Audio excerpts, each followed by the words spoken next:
Hi guys, welcome back to Drink Tutorials. Today I'm going to show you how to make a whiskey sour. A whiskey sour is another one of those cocktails, one of those classics that has a disputed history, and also I believe first published in the Bon Vivant's Guide, which is Jerry Thomas's How to Mix Drinks. Originally it was not done with egg whites, although we're going to do it with egg whites today. The prevalence of egg whites came from the popularity of the Pisco Sour. The Pisco Sour was the only sour that did egg whites, but because it's gotten so popular, a lot of bars have been doing the whiskey sour with egg whites, and I think that it's pretty good. I love the presentation, I love the way that it tastes, so we're gonna do it that way. So first thing we're gonna do is 3/4 ounce of simple syrup.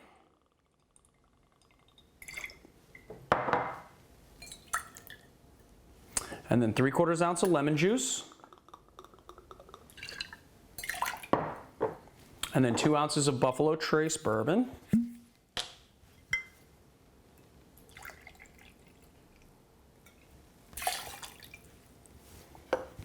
All right, now when it comes to cracking your egg, I like to use a fresh egg. I don't use egg beaters. I don't like cracking eggs, separating the whites, and putting it in a squeeze bottle because quite honestly, they don't stay fresh that long, so I like to guarantee my freshness by using an actual egg. If you're gonna use an actual egg, you gotta crack it into the opposite tin from where you put your alcohol because sometimes it's a little bit difficult to separate the white and you wanna make sure that you don't ruin the cocktail by cracking everything into the whole thing together. You wanna make sure that the egg white stays separate.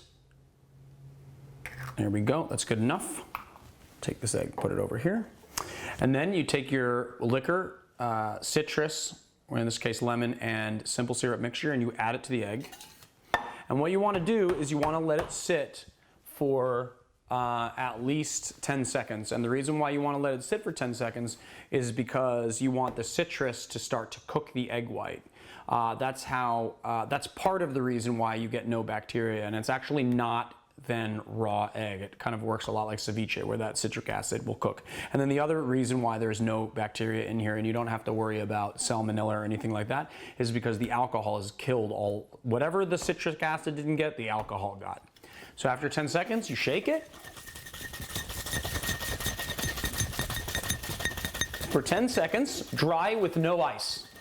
You want to make sure you don't have any ice in here because we're whipping this basically into a handmade foam, like meringue. Okay, then we release it. It's time to put our ice cube. Now when you put your ice cube, this one's nice and tempered, so it's probably not gonna crack. If you have a colder ice cube, then you are going to want to let it sit for 10 seconds so that the ice doesn't split up when you shake it, and therefore you won't have little shards of ice in your cocktail. If you get little shards of ice in your cocktail, it could transfer into the cup and then over dilute. And then if you're really, really, really worried about it, you can also use a fine strainer, which I am not gonna do here. You shake it.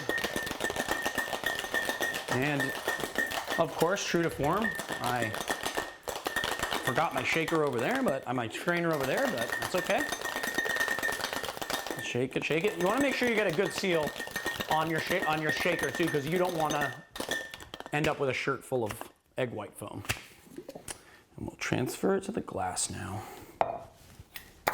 Take your hawthorn strainer, and then you simply strain it into the glass.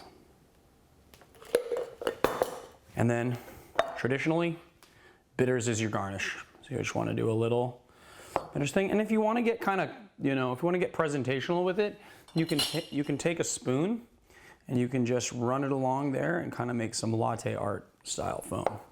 And that's it. There you have it, the whiskey sour.